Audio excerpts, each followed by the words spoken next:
क्या आप सरकारी नौकरी की तलाश में हैं और घर बैठे कॉम्पिटिटिव एग्जाम्स की तैयारी करना चाहते हैं? अगर आपका उत्तर है हाँ, तो प्रेपराइज लेकर आया है आपके लिए रोजाना लगभग 7 क्लासेस, जिसमें होंगे ढेरों सारे विषय जैसा कि reasoning, science, Hindi, English, mathematics, Himachal GK. तो अगर आपने प्रेपराइज चैनल सब्सक्राइब नहीं किया है तो अभी सब्सक्राइब कर लें और नीचे बेल आइकन है, बेल आइकन को भी दबा दीजिए। तो करिए अपने सपनों को साकार प्रेपराइज के साथ।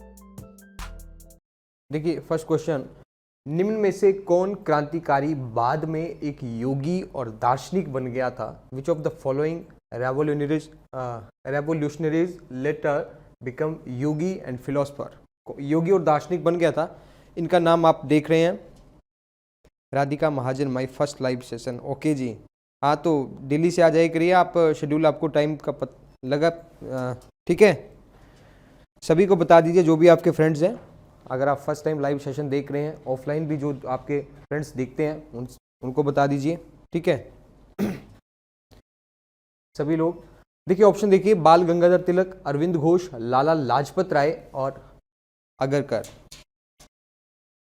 क्या लगता है आपको? रूबी पठानिया जी, गुड आफ्टरनून, सभी को गुड आफ्टरनून, ठीक है। रचना शर्मा जी का भी फर्स्ट सेशन है आज, ओके, वेलकम रचना शर्मा जी, आप सभी का बहुत बहुत स्वागत। मैं तहे दिल से आपका बहुत बहुत स्वागत करता हूं। इसी तरह से रोज़ अपना लाइव सेशन में इसी तरह से सहयोग और अपनी उपस्थिति दर्ज करवाइए रोज़, ठीक है। यूनिक वन जी, गुड आफ्टरनून, ठीक है, सभी का बहुत बहुत स्वागत।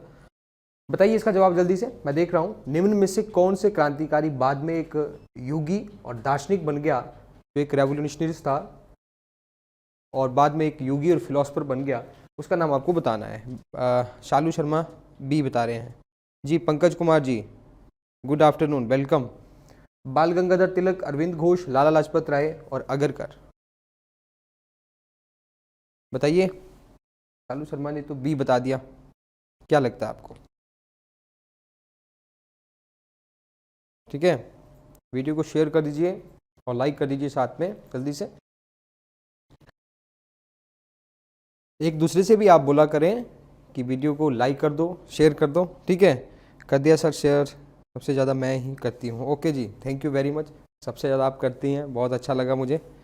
Divesh Sharma ji hello, good afternoon. Aarti Chaudhary, जल्दी सभी लोग जुड़ जाइए। धीरज कुमार जी भी आ गए हैं, ठीक है, सभी लोग आ गए हैं। तो बताइए कौन है? सबका जवाब बी आ रहा है, बी बी सही जवाब है, अरविंद घोष। इन्होंने क्या किया कि जो क्रांतिकारी क्रियाकलाप थे उससे अलग हो गए, फिर बाद में इन्होंने अपना सन्यासी जीवन जो था पांडिचेरी में अपना एक आश्रम स्थापित कर लिया था और बाद में योगी और दार्शनिक बन गए थे। कहाँ पे दोस्तों इन्होंने किया था? पांडिचेरी, जिसे आज हम क्या कहते हैं? पुडुचेरी भी जिसे हम कहते हैं, पहले इसका नाम पांडिचेरी होता था। तो ये थोड़ा सा ध्यान रखें, इनका नाम था अरविंद घोष। इन्होंने क्रांतिकारी क्रियाकलापों को छोड़ दिया, जो भी, ठीक है, रेवोल्यूशनरी एक्टिविटीज़ जो भी करते थे, तो वो थोड़ा सा ध्यान रखें, ठीक है। कोशिश करें कि ज़्यादा से ज़्यादा लोग हमारे साथ जुड़ें, ये आपसे मेरा निवेदन भी है और आप लोगों के लिए भी अच्छा है कि आप सभी लोग, ठीक है, बहुत अच्छे से मैं एक्सप्लेन करने की कोशिश कर रहा हूँ। आगे देखिए, दिल्ली भारत की राजधानी बनी। Delhi became the capital of India 1910 में, 1911 में, 1916 में, 1923 में। बताइए, Delhi became the capital of India 1910, 1911, 1960, 1923, कब बनी दिल्ली? मैं बिहार से आता हूँ इसलिए देर हो जाती है जी, तो लाइव क्लास में आने से देर नहीं होनी चाहिए वैसे, कोई बात नहीं, ठीक है। बताइए दिल्ली कब बनी, मैं वेट कर रहा हूँ।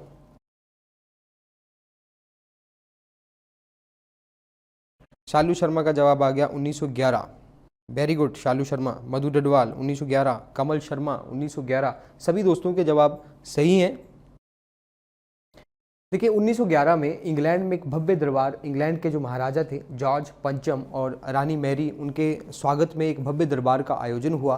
और उस दौरान जो थे, हमने बात की थी कि लॉर्ड कर्जन ने किस तरह से बंगाल का विभाजन कर दिया था। और फिर 1911 के समय जो लॉर्ड हार्डिंग उस समय के गवर्नर जनरल बने, तो उन्होंने जॉर्ज पंचम सबसे पहले जो राजा थे उन्होंने यही घोषणा की थी। एक क्या थी, बंगाल का विभाजन रद्द करना, और दूसरी घोषणा थी, देखिए ध्यान रखें यहाँ पे दोस्तों लिखा है दिल्ली भारत की राजधानी बनी। कब बनी? कब बनी? 1911 आप लोग लिख रहे हैं। देखिए ध्यान रखें, मतलब इस क्वेश्चन पूछने का मतलब ये है कि दिल्ली, कलकत्ता से दिल्ली स्थानांतरित राजधानी बनने की जो घोषणा हुई है दोस्तों, ये 1911 में हुई है। ये आप लोग जानते हैं। दिल्ली को भारत की राजधानी कलकत्ता से दिल्ली स्थानांतरित करने की जो घोषणा है, जो अनाउंसमेंट हुई, वो 1911 में हुई। लेकिन दिल्ली भारत की राजधानी, ध्यान रखें, 1912 में बनी थी। ये ऑप्शन में नहीं है, तो थोड़ा सा आप इसको देख लें। 1911 में घोषणा हुई थी और 1912 में दिल्ली भारत की राजधानी बनी थी। ये कंसेप्ट बिल्कुल दिमाग में रखिएगा, अभी कोई दिक्कत नहीं आनी चाहिए।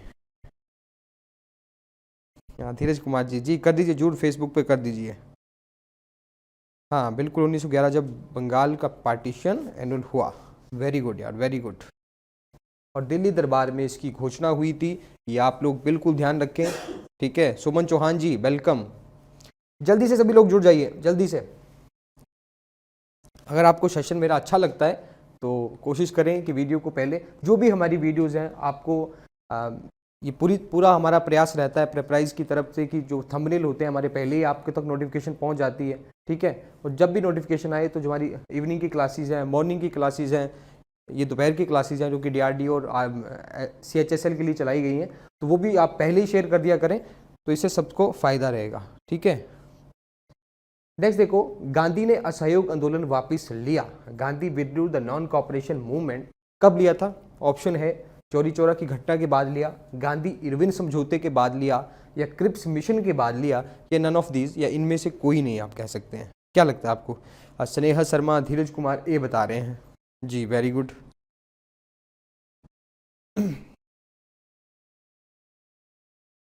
Non cooperation movement, Dheeraj Kumar Chauri Chaura घटना के बाद, वेरी गुड यार, वेरी गुड धीरज कुमार, बहुत अच्छे, ठीक है दोस्तों। 12 फरवरी 1922 को ये चोरा चोरी घटना हुई थी। क्या था?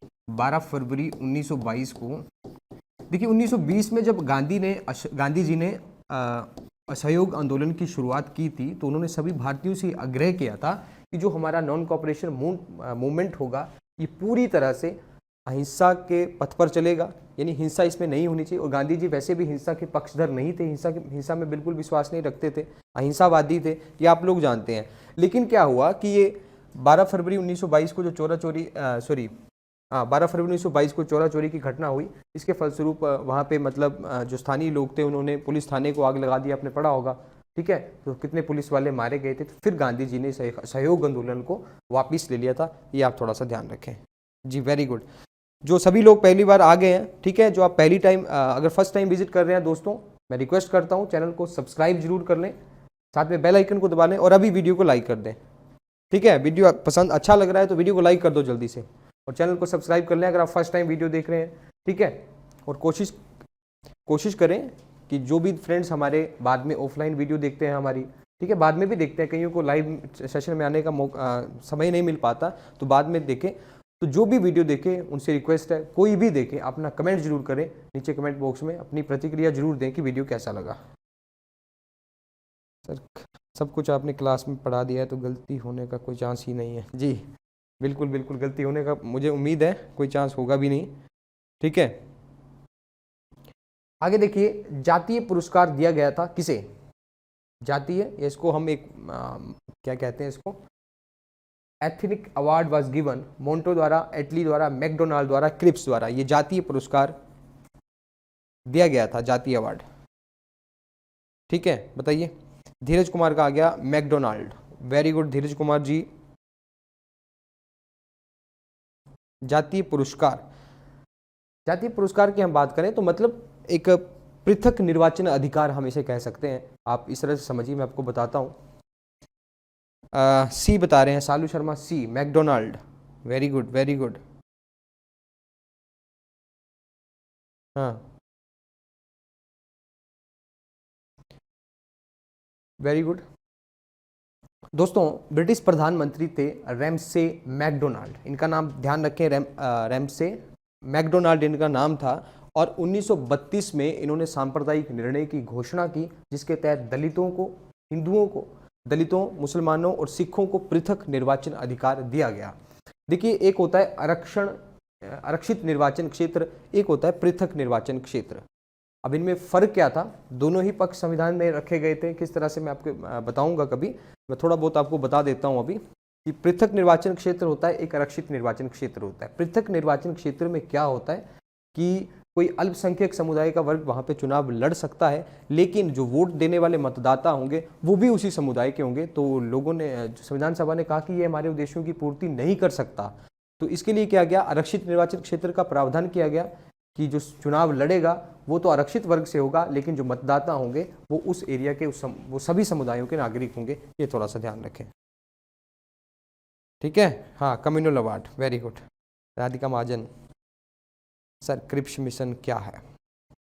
देखिए, मैंने आपको बताया था ना क्रिप्स मिशन क्या था। 1942 में क्रिप्स मिशन जब आया था, क्रिप्स मिशन, सर स्टॉफर्ड क्रिप्स उसके अध्यक्ष थे, जो ब्रिटेन युद्ध मंत्रिमंडल बार कैबिनेट के नेता थे, सदस्य थे, तो युद्ध मंत्रिमंडल के मंत्री थे मतलब। तो उनके नेतृत्व में क्रिप्स मिशन भारत आया था। तो क्रिप्स मिशन, लेकिन भारत के लोगों ने इसे स्वीकार नहीं किया था कि उस दौरान आप जानते हैं कि विश्व युद्ध का दौर था, वर्ल्ड वार का टाइम था। तो क्रिप्स मिशन का ये सुझाव था कि संविधान निर्माण की जो प्रक्रिया है वो कब आगे बढ़ेगी, द्वितीय विश्व युद्ध खत्म होने के बाद आगे बढ़ेगी।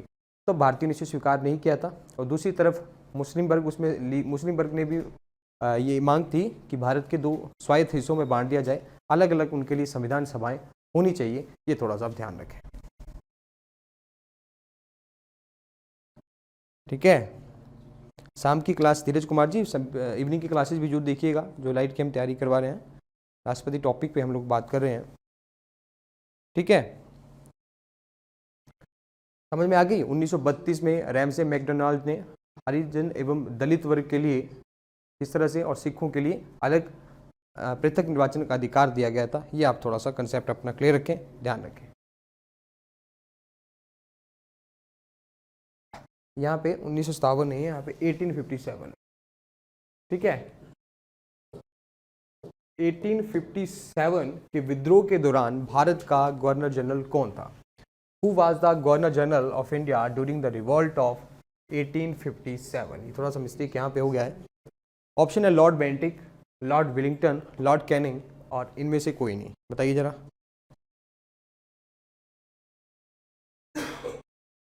बताइए। स्नेहा शर्मा जी, धीरज कुमार जी, हाँ थैंक यू सो मच। अच्छा लगता है आप हर क्लास देखते हैं, ठीक है। 6 से 7 जी, यूनिक वन, सी लॉर्ड कैनिंग, वेरी गुड यार, वेरी गुड वेरी गुड, ठीक है। 1857 के विद्रोह के समय, 1857 के जो रिवोल्ट हुआ, उस समय भारत के जो गवर्नर जनरल थे वो लॉर्ड कैनिंग थे। उसके बाद 1858 का 1858 का अधिनियम पारित हुआ। 1858 का एक अधिनियम पारित हुआ जिसके तहत क्या किया गया कि भारत का जो गवर्नर जनरल था उसे फिर वाइसराय के नाम से जाने लगा। फिर वो भारत का जो गवर्नर जनरल था उसका नाम हो गया भारत का वाइसराय। ये थोड़ा सा ध्यान रखें। समझ में आ गई बात? Lord Canning, for this Poona pact came in September. Radhika Mahajan ji. Next देखो, वंदे मातरम सर्वप्रथम प्रकाशित हुआ। Vande Mataram was first published कब हुआ? आनंद बाजार पत्रिका में, गीतांजलि में, दुर्गेश नंदिनी में, या आनंद मठ में? ज्यादा जल्दी से इसका जवाब दीजिए। वंदे मातरम सबसे पहले कहाँ पे प्रकाशित हुआ? राधिका महाजन, दुर्गेश नंदिनी में। क्या कह रहे हैं आप? सी। अच्छा, पिछले का जवाब दे रहे हैं, sorry. D, Sneha Sharma D, Anand Math में। वेरी गुड यार। वंदे मातरम जो था सबसे पहले आनंद मठ में प्रकाशित हुआ था, और इसके जो लेखक थे वंदे मातरम के, उनका नाम आप लोग जानते हैं, बंकिम चंद्र चटर्जी। बंकिम चंद्र चटर्जी, ये वंदे मातरम इन्होंने लिखा था। ये थोड़ा सा ध्यान रखें। नेक्स्ट देखिए दोस्तों, ताशकंद समझौते पर कब हस्ताक्षर हुए थे? When was the Tashkent agreement signed? 10 जनवरी 1966 को, 20 जुलाई 1969 को, 15 सितंबर 1985 को, या 31 दिसंबर 1971 को, 1971 को? ताशकंद समझौता कब हुआ था दोस्तों? ताशकंद समझौता कब हुआ था? क्या तिथि लगती है आपको, कौन हो सकती है? शालिनी ठाकुर ए बता रहे हैं, शालिनी ठाकुर ए, वेरी गुड। और कोई? स्नेहा शर्मा बी, 20 जुलाई 1969। जवाब दीजिए, जरूर जवाब दीजिए। क्या लगता है आपको कौन सा हो सकता है? ये ताशकंद समझौता वास्तव में था क्या? ये ताशकंद एग्रीमेंट क्या था, इसके बारे में जरूर बताएं। शालू शर्मा 10 जनवरी 1966, वेरी गुड शालू शर्मा, वेरी गुड। डी बता रहे हैं, कुछ लोगों का जवाब बी आ रहा है। कुछ 31 दिसंबर 1971, मिले जुले आंसर आप लोगों के आ रहे हैं, कोई दिक्कत नहीं, कोई दिक्कत नहीं। शायद आपने पहली बार सुना हो, तब भी कोई दिक्कत नहीं है। देखिए दोस्तों, ये ताशकंद समझौता जो था ये 10 जनवरी 1966 को हुआ था, इतना आप लोग ध्यान रखें। और साथ में ये पाकिस्तान के राष्ट्रपति थे अयूब खां, और जो भारत के प्रधानमंत्री थे लाल बहादुर शास्त्री। उज्बेकिस्तान की राजधानी है ताशकंद, वहाँ पे इन दोनों के बीच में कुछ समझौता हुआ था जिसे हम ताशकंद एग्रीमेंट कहते हैं या ताशकंद समझौता कहते हैं। और ये दोस्तों ध्यान रखें, ये 10 जनवरी 1966 को 1966 को 10 जनवरी को हुआ था, इतना सा आप ध्यान रखें। पूजा कौंडल जी गुड आफ्टरनून, 8 का बी भी बता दिया। भारत में अंग्रेजी शिक्षा की शुरुआत किसने की? Who introduced English education in India? Option है Lord Metcalfe, Lord Macaulay, Lord Clive, Lord Dalhousie. सभी का जवाब लगभग आ चुका है इसका भी, ठीक है, ठीक है, बताइए जल्दी से। Lord Metcalfe, Macaulay, Clive, very good यार, वेरी गुड। भारतीय और पाकिस्तान सेना के बीच, जी बिल्कुल, ठीक है, समझ में आ गया आपको। राष्ट्रपति अयूब खां और भारत के प्रधानमंत्री थे लाल बहादुर शास्त्री। उज्बेकिस्तान की राजधानी ताशकंद में दोनों के बीच में एक समझौता हुआ था, ये आप लोग जानते हैं, ठीक है, वेरी गुड। लॉर्ड मैकाले, ये भी आप लोगों ने जवाब सही दिया है। चलो नेक्स्ट देखते हैं, रामकृष्ण मिशन की स्थापना किसने की थी? Who founded the Ramakrishna mission? Option आपके पास है विवेकानंद, स्वामी दयानंद सरस्वती, राम मोहन राय और रामकृष्ण परमहंस। रामकृष्ण परमहंस के बारे में हमने कल पढ़ा भी था, ठीक है, कलकत्ता में काली मंदिर के पुजारी थे, धर्म सुधारक थे, ठीक है, इनके बारे में हमने पढ़ा था। मेरा भी एक आंसर सही हुआ, कोई बात नहीं, सभी सही होंगे, बस देखते रहें, पढ़ते रहें, सब कुछ सही हो जाएगा।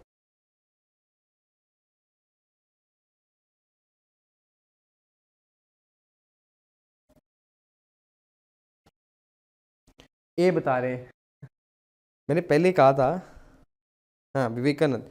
देखिए इन क्वेश्चन में बहुत डाउट होता है, मैंने आप शायद किसी एक मित्र का हमारे का कमेंट कल आया था कि सर ऐसे इन वाले क्वेश्चन में बहुत डाउट होता है, तो कल हमने एक बात की थी, ठीक है। आज एक अलग क्वेश्चन है, रामकृष्ण मिशन की स्थापना, सबके जवाब आ रहे हैं विवेकानंद, विवेकानंद, विवेकानंद,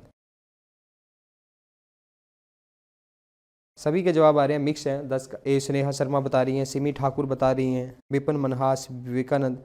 ब्रह्म समाज की स्थापना, जी राजा राम मोहन राय, इनके बारे में हमने पढ़ा था कल, ठीक है। रामकृष्ण मिशन की स्थापना 1897 में, ध्यान रखें 1897 में स्वामी विवेकानंद ने की थी। ये अनेक ईश्वर यानी एक अनेकता में विश्वास रखते थे कि ये इनका मानना था कि जो ईश्वर है ये क्या है, साकार भी है और निराकार भी है, ये दोनों तरह के बहुदेववाद जिसे हम कहते हैं, इस तरह का इनमें ये था, ठीक है।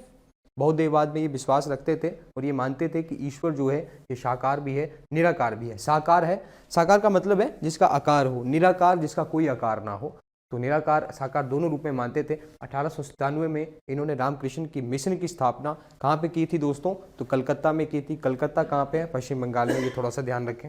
आई होप समझ में आ गया होगा। हाँ धीरज कुमार जी बहुत इंटेलिजेंट, बहुत अच्छे। चलो आगे देखिए, आर्य समाज की स्थापना किसने की थी? Who founded the Arya Samaj? Arya Samaj का बता दिया आपने? हाँ धीरज कुमार जी ने बता दिया।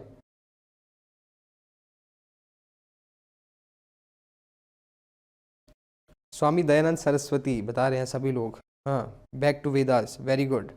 कब की थी दोस्तों? 1875 में। यहाँ पे ये 1897 में की थी रामकृष्ण मिशन की। आर्य समाज की स्थापना दोस्तों 1875 में की थी। किसने की थी? किसने की थी?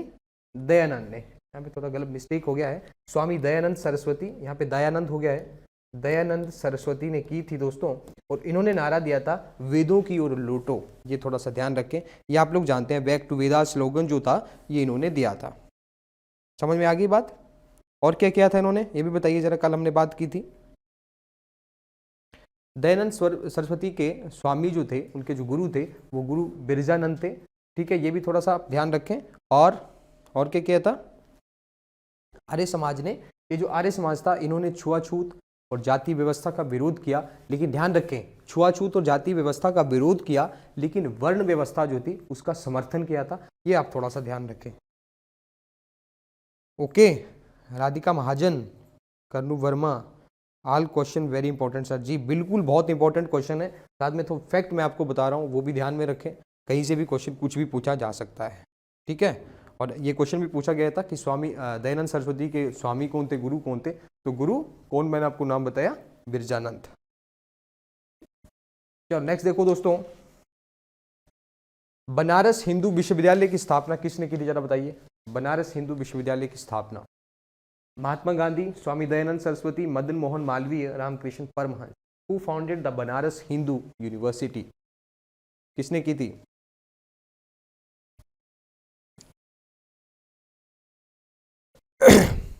जल्दी से बताइए, who founded the Banaras Hindu विश्वविद्यालय, बनारस हिंदू यूनिवर्सिटी, किसने, कौन संस्थापक कौन थे इसके? ऑप्शन है महात्मा गांधी, स्वामी दयानंद सरस्वती, मदन मोहन मालवीय और रामकृष्ण परमहंस। बहुत ही सिलेक्टेड क्वेश्चन है, बिल्कुल चिंता ना करें।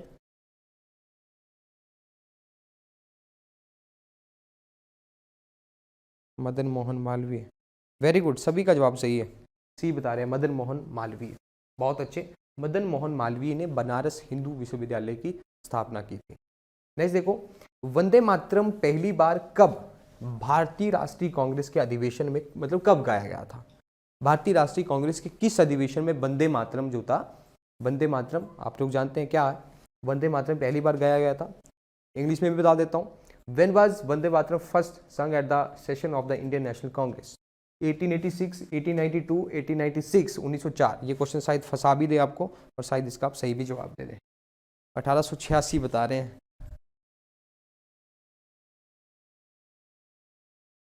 1886 बता रहे हैं, धीरज कुमार ने बता दिया 1896। हाँ,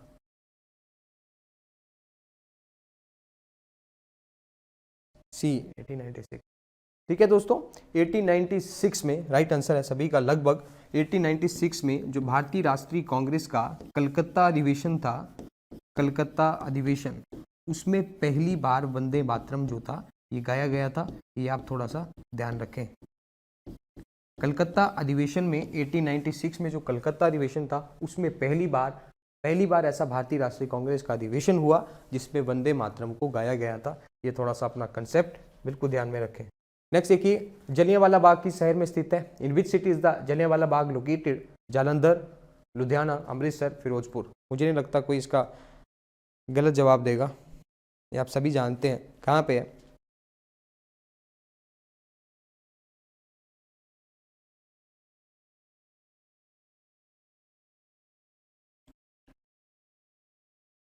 शालू शर्मा जी आप क्या कह रही हैं? रविंद्रनाथ टैगोर, गलत हो जाएगा जवाब। वंदे मातरम पे हम लोग बात कर रहे थे, वंदे मातरम रविंद्रनाथ टैगोर ने, ये तो इन्होंने लिखा था, बंकिम चंद्र चटर्जी ने। रविंद्रनाथ टैगोर ने जनगण मन लिखा था और साथ में जो बांग्लादेश का जो राष्ट्रीय गान है अनार सोनार बंगला, आपने सुना होगा, वो भी रविंद्रनाथ टैगोर ने ही लिखा था।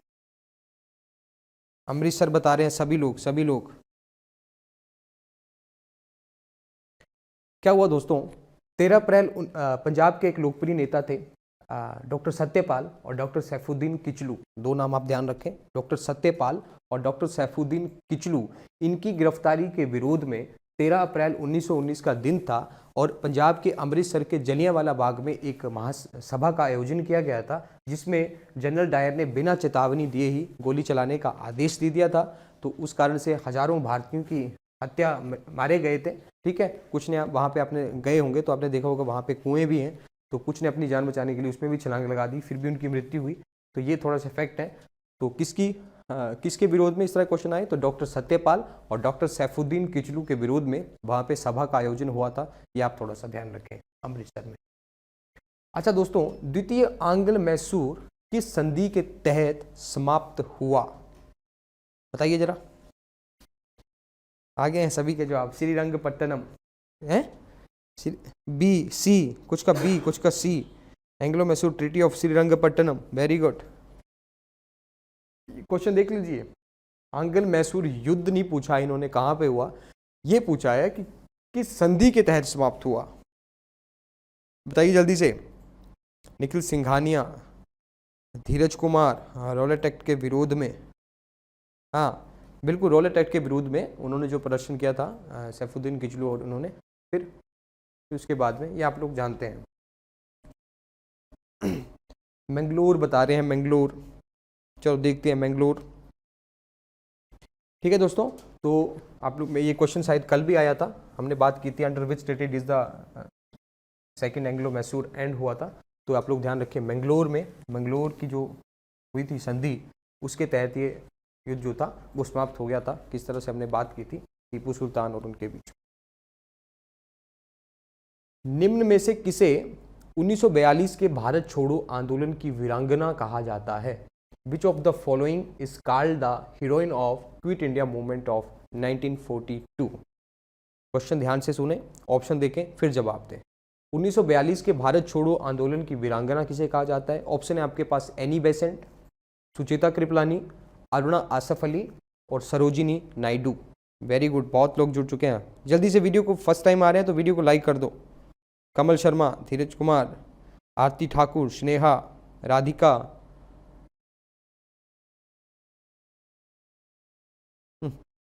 जल्दी से, कौन है वीरांगना किसे कहा जाता है? जल्दी से बताइए किसको? सी, हाँ सालू शर्मा सी, बहुत अच्छे से, बहुत अच्छे से, वेरी गुड है, वेरी गुड। किसको कहा जाता है दोस्तों 1942 के भारत छोड़ो आंदोलन की वीरांगना, या हम कहें तो heroine of quit India movement. वीरंगना, अंगना होती है, अंगना किसे कहते हैं? देखिए हिंदी ग्रामर आपने पढ़ा होगा तो दो शब्द आते हैं, अंगना और अंगना, दोनों ही है। एक अंगना कहा जाता है आंगन को और एक अंगना कहा जाता है स्त्री को। तो वीर अंगना यानी वीर है जो स्त्री, तो वीरांगना किसे कहा जाता है दोस्तों? अरुणा आसफ अली को। ये थोड़ा सा ध्यान रखें। गेटवे ऑफ इंडिया का निर्माण किस वर्ष हुआ था? The gateway of India was built in which year? 1911, 1927, 1957 and 1947। 1911, 1927, 1957 and 1947। जल्दी से जवाब दें।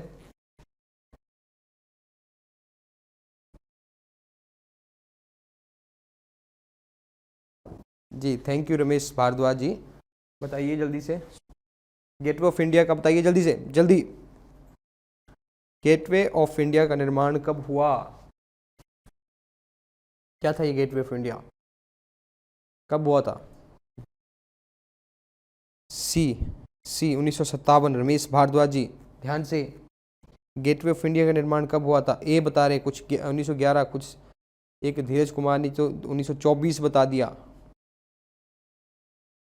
बी बी ध्यान रखें, गेटवे ऑफ इंडिया का निर्माण दोस्तों 1911 में हुआ था। ओके, ये थोड़ा सा अपने दिमाग में रखें। आगे देखें, किस अंग्रेज गवर्नर जनरल ने 1911 में भारत की राजधानी कलकत्ता से दिल्ली स्थानांतरित की? Which English governor general shifted the capital of India from Calcutta to Delhi in 1911? Mountbatten, Canning, lord Hardinge, Warren Hasting. ये क्वेश्चन भी हमने पढ़ा, इसमें दिक्कत नहीं आनी चाहिए।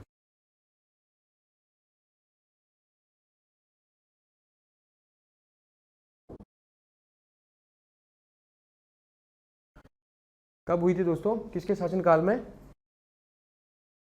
ये हमने पहले ही पढ़ा, कोई बात नहीं धीरज जी, कंफ्यूज हो गए।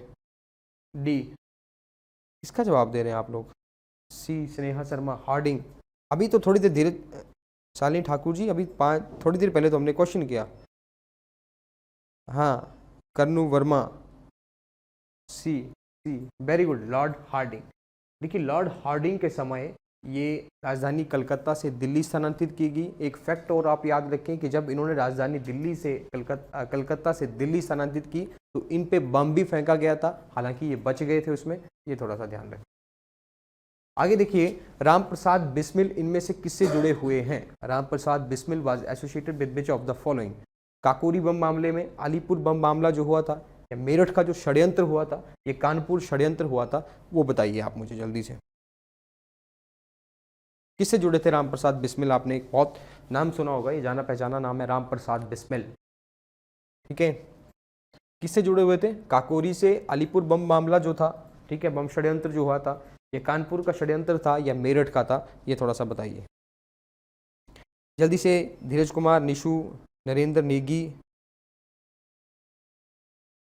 वेरी गुड यार, वेरी गुड। और जो अभी फर्स्ट टाइम आ रहे हैं लाइव सेशन में, प्लीज़ वीडियो को लाइक कर दें। अगर आप बाद में ऑफलाइन भी देखें कोई हमारे मित्र, तो बीच में वीडियो को लाइक करते रहें। प्लीज़ वीडियो को लाइक कर दें, इससे हमें मोटिवेशन मिलता है और हम इसी तरह से आपके लिए मेहनत करते रहें, अगर आप इसी तरह से हमारे साथ प्यार बनाए रखें।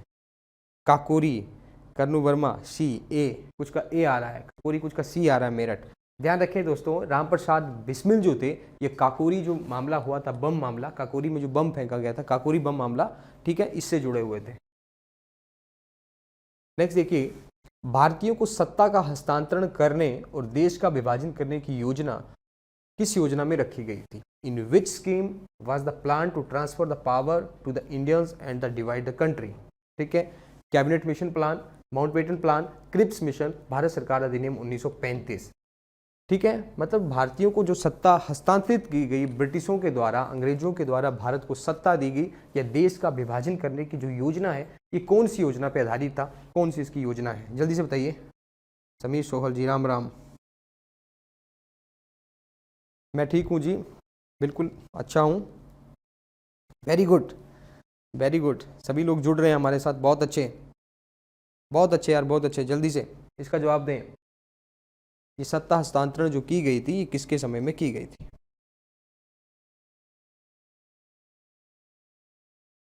बताइए। हाँ, कमल शर्मा का आ गया जी, 21 माउंटबेटन प्लान। माउंटबेटन प्लान 21 का, माउंटबेटन योजना।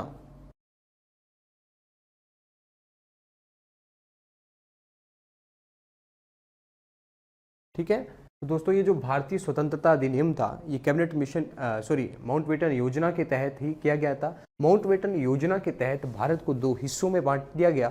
भारत को दो हिस्सों में किस तरह से बांट दिया गया? एक का नाम भारत, दूसरे का पाकिस्तान, और बीच में एक बड़ा भूभाग। देखिए इस तरह से, खैर ड्राइंग मेरी अच्छी नहीं है, लेकिन मैं थोड़ा सा आपको बता देता हूँ। ये हमारे मान लो भारत का हिस्सा है, ठीक है, तो इस तरह से ये हमारा जो था, ये भी पाकिस्तान था, और इस तरफ हमारा जो बांग्लादेश आता था, ये भी हमारा ये था।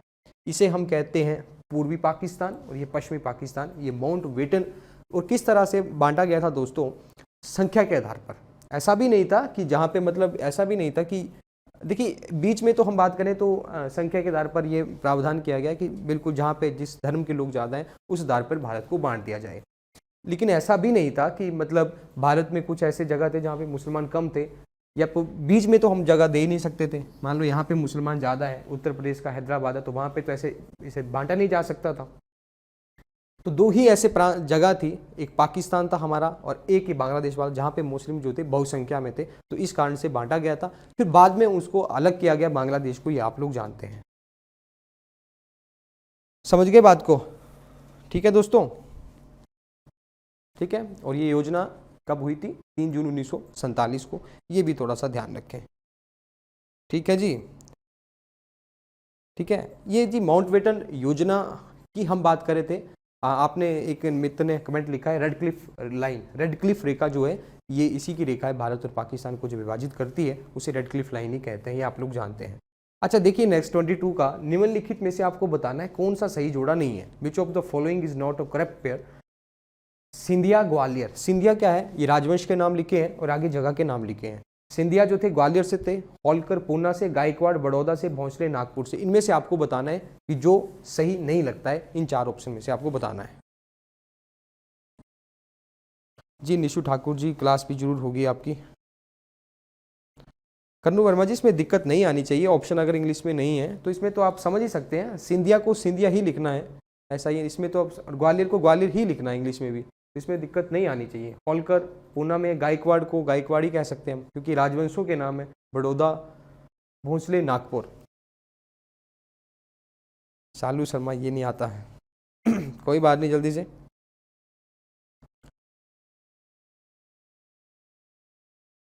क्या लगता है?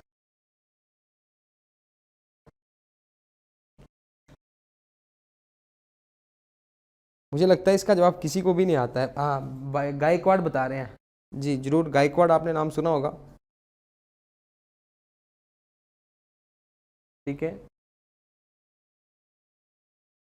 देखिए दोस्तों, ये होलकर जो थे सिंधिया ग्वालियर से हैं। सिंधिया आप लोग जानते हैं जिस तरह से एक कांग्रेस के नेता हैं, क्या नाम है उनका, ज्योतिरादित्य सिंधिया, वो राजस्थान से हैं, ग्वालियर से। तो इस तरह से आपको थोड़ा बहुत राजनीति का नॉलेज होगा तो आप इन क्वेश्चन को कर सकते हैं। सिंधिया ग्वालियर से हैं। होलकर जो है दोस्तों, ये कहाँ से हैं? इंदौर से हैं। इंदौर यानी कि मध्य प्रदेश। इंदौर जो हमारी सांसद थी एक, इससे पहले लोकसभा स्पीकर रह चुकी हैं, क्या नाम है उनका, इंदौर से सांसद थी सुमित्रा महाजन, वो इंदौर से थी। होलकर और गायकवाड़ बड़ौदा से थे, और भोंसले जो थे नागपुर से थे। ये ध्यान रखें। और ये क्वेश्चन दोस्तों कहाँ का है? ये भी आरआरबी स्टेशन मास्टर का क्वेश्चन है, ये क्वेश्चन जो लिया गया है। ठीक है, समझ में आ गई बात?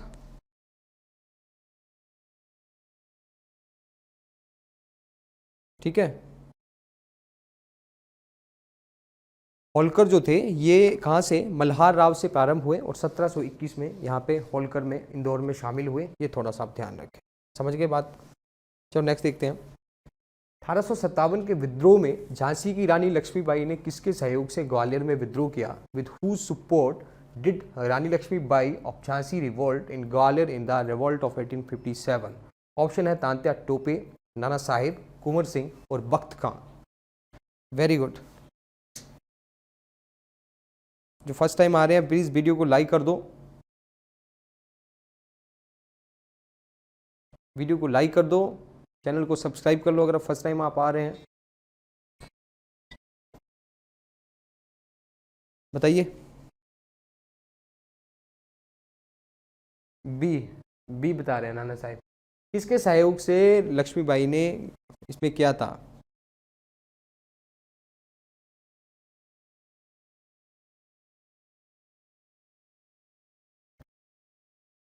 टू ए, बहुत मिक्स क्वेश्चन आ रहे हैं भाई। हाँ वेरी गुड, बहुत लोग जुड़ चुके हैं, जल्दी से वीडियो को लाइक कर दो।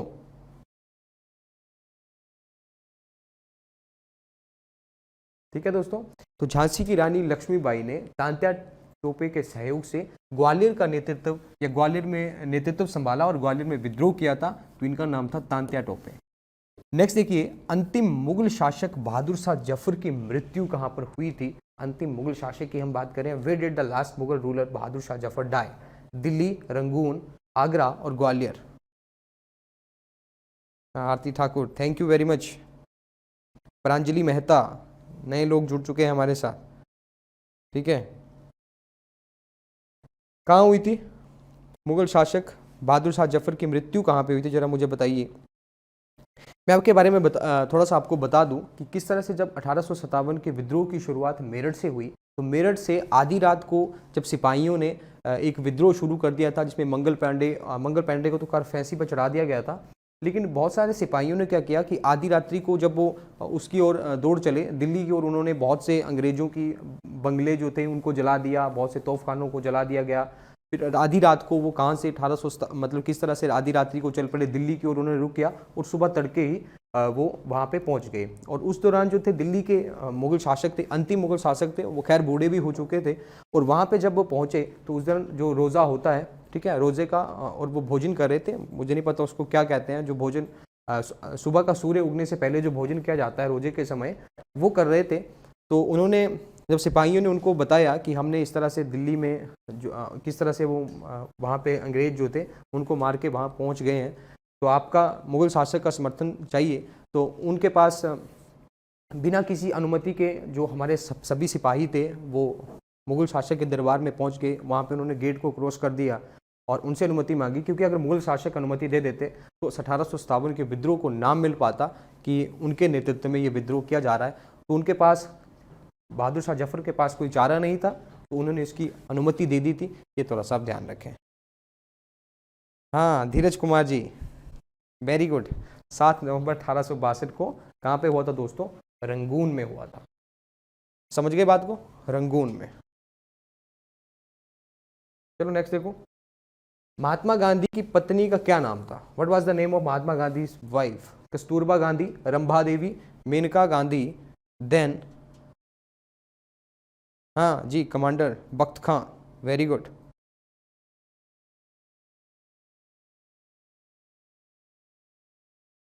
बताइए, कस्तूरबा गांधी, रंभा देवी, मेनका देवी और उर्वशी देवी, महात्मा गांधी की पत्नी का नाम क्या था? क्या नाम था? कस्तूरबा था, रंभा था? आप लोग जानते हैं? आप चाहें तो उनका नाम भी कमेंट में लिख सकते हैं या ऑप्शन बता सकते हैं कौन सा। ए, आरती चौधरी ने ए बता दिया।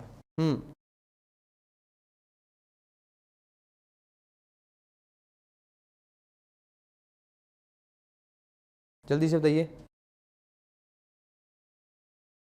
ठीक है दोस्तों, उनकी पत्नी का नाम था कस्तूरबा गांधी। कस्तूरबा गांधी उनकी पत्नी का नाम था।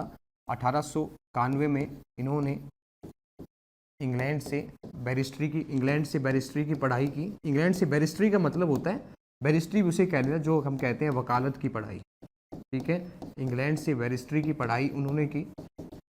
ठीक है, और फिर उनकी शादी हुई। 13 वर्ष की आयु में इनकी शादी हो गई थी। वकालत करके वो लौटे। फिर 1917 में हमने बात की थी कि उन्होंने बिहार के चंपारण जिले से नील की खेती पे जो टैक्स लगाया जाता था उसके विरोध में उन्होंने ये किया था। तो ठीक है, समझ गए बात को?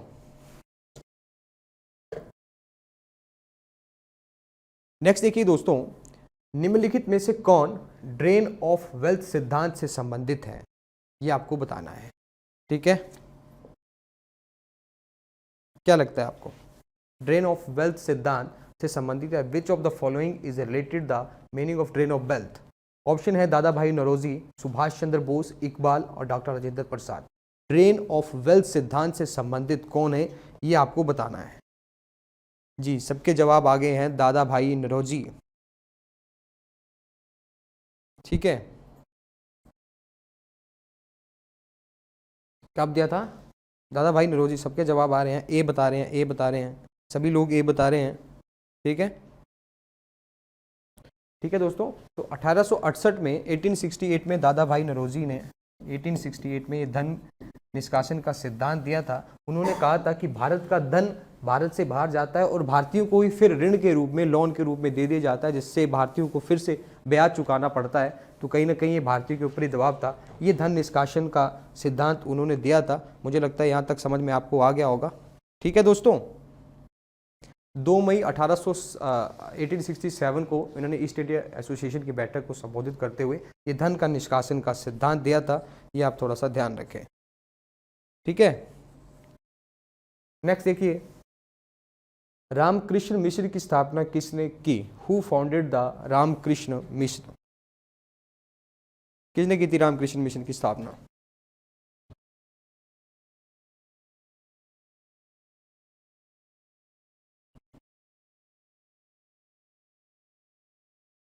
नरेंद्र नेगी। ए सुभाष चंद्र बोस कहां से आ गए? रामकृष्ण मिशन की स्थापना में पूछ रहा हूं आपसे क्वेश्चन, क्या लगता है आपको? रामकृष्ण मिशन की स्थापना किसने की थी? किसने की थी भाई, जल्दी से बताओ। हाँ, रमेश भारद्वाज, स्वामी विवेकानंद, धीरज कुमार, स्वामी विवेकानंद। किसने की थी? ठीक है दोस्तों, स्वामी विवेकानंद ने की थी रामकृष्ण मिशन की स्थापना। 1 मई 1897 को उन्होंने स्वामी विवेकानंद ने रामकृष्ण मिशन की स्थापना की थी। और इसका क्या था उद्देश्य, क्या था? रामकृष्ण परमहंस के विचारों को आगे ले जाना इनका मुख्य उद्देश्य था। ठीक है, ताकि वो संतप्त, दुखी एवं पीड़ित मानव जाति की सहायता कर सके। ये उनका मुख्य उद्देश्य था। समझ गए बात को? चलो नेक्स्ट देखो, 1857 के विद्रोह के दमन के बाद Bahadur Shah second after the suppression of the revolt of 1857 को क्या किया गया? रंगून निर्वासित किया गया, मृत्यु दंड दिया गया, नेपाल पलायन कर गए, या इनमें से कोई नहीं? क्या लगता है? रंगून भेज गया क्या जफर को? क्या लगता है? बहुत इंपॉर्टेंट क्वेश्चन है, बहुत ही अच्छे क्वेश्चन है, एग्जाम में आने की पूरी संभावना है। तो रंगून निर्वासित कर दिया गया, क्या लगता है?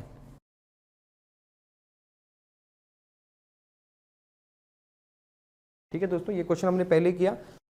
हमने वहां पे क्वेश्चन किया कि बहादुर शाह की मृत्यु कहां पे हुई। देखो, जब 1857 का विद्रोह हुआ तो आप लोग जानते हैं कि सिपाहियों का जो नेतृत्व था वो बहादुर शाह जफर ने किया। जब युद्ध में असफलता मिल गई तो अंग्रेजों ने इन्हें क्या किया, रंगून में भेज दिया, जहां पे इनकी मृत्यु हो गई। तो यहाँ पे जो 1857 का क्वेश्चन है, विद्रोह के दमन के बाद बहादुर शाह द्वितीय को रंगून निर्वासित कर दिया गया, यानी वहां पे उनको भेज दिया गया, दिल्ली से निकाल दिया गया। ये आप थोड़ा सा ध्यान रखें। हाँ, राधिका महाजन जी अभी जी। नेक्स्ट के 2 क्वेश्चन है हमारे लास्ट के। किस प्रसिद्ध स्वतंत्रता सेनानी का जन्म ब्रिटिश इंडिया के लायलपुर पंजाब प्रोविंस में हुआ? Which famous freedom fighter was born in Lyallpur Punjab province of the British India? Option है मोहम्मद अली जिन्ना, भगत सिंह, राजगुरु और बट्टू केशवर दत्त। हाँ, ऑल क्वेश्चन ही वेरी वेरी इंपॉर्टेंट है जी, बिल्कुल। क्या लगता है कौन से ऐसे फ्रीडम फाइटर हैं जिनका जन्म ब्रिटिश इंडिया के लायलपुर पंजाब ब्रिटिश प्रोविजन में हुआ था? किसका हुआ था भाई, क्या लगता है?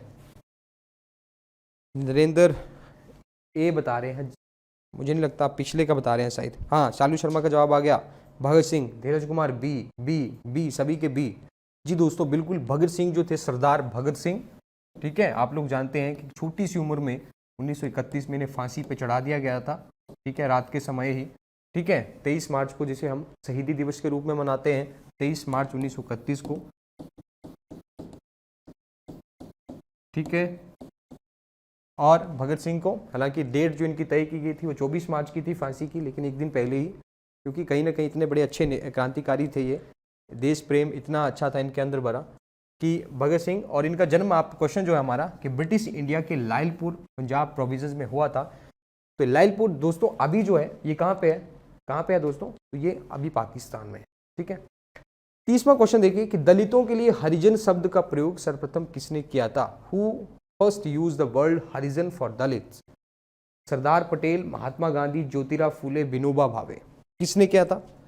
ए महात्मा गांधी। धीरज कुमार ने बता दिया जी, वेरी गुड। किसने किया था दलितों के लिए? हाँ, एज ऑफ 24 साल, कर्नू वर्मा जी, 24 साल की एज में उनको फांसी पर चढ़ा दिया गया था 3 लोगों को, भगत सिंह, राजगुरु और सुखदेव। हाँ, हरिजन पत्रिका के संपादक भी महात्मा गांधी ही थे, आप लोग जानते हैं। तो दलितों के लिए हरिजन शब्द का प्रयोग, जैसे कि आप सभी लोगों के जवाब सही आ रहे हैं। हरिजन, हरि का मतलब होता है भगवान, भगवान हरि के बाद जन, हरि के लोग, हरिजन ऐसा शब्द था। क्योंकि उनके लिए जो शब्द यूज किए जाते थे तो मतलब वो इतने अच्छे नहीं थे, तो बाद में महात्मा गांधी ने शब्द दिया था हरिजन, ठीक है। महात्मा गांधी, ध्यान रखें, दलितों के लिए, दलित का अर्थ हुआ है, दलित का अर्थ होता है दबे हुए लोग। ये दलित ऐसा शब्द होता है, अब जब एनसीईआरटी बुक्स पढ़ेंगे तो वहाँ पे लिखा हुआ है दलित शब्द का अर्थ होता है दबे हुए, जो अछूत, एक तरह से निम्न वर्ग के जो लोग थे वो अपने आप को अछूत कहने से ज़्यादा इस शब्द को पसंद करते थे। तो ये शब्द है हरिजन, और महात्मा गांधी ने इसे दिया था। तो दोस्तों कैसा लगा आपको आज का वीडियो लेक्चर? आज का हमारा वीडियो सेशन यहीं पे समाप्त होता है। मुझे उम्मीद है आपको ये वीडियो लेक्चर अच्छा लगा, तभी आप लोगों ने इतना अच्छा प्यार हमें दिया, अच्छा फीडबैक आपका आ रहा है। अगर आप लोग ऑफलाइन में भी वीडियो देखते हैं तो प्लीज़ कमेंट सेक्शन में कमेंट जरूर करें, और इसी तरह से हमें मोटिवेट करते रहें, अपना लाइक, शेयर और चैनल को सब्सक्राइब करके। साथ में अधिक जानकारी के लिए, मॉक टेस्ट देने के लिए, PDF लेने के लिए आप preprise.com पे जाएं, ठीक है। आज के लिए इतना ही, तब तक के लिए धन्यवाद। मिलते हैं नेक्स्ट वीडियो पे, नमस्कार।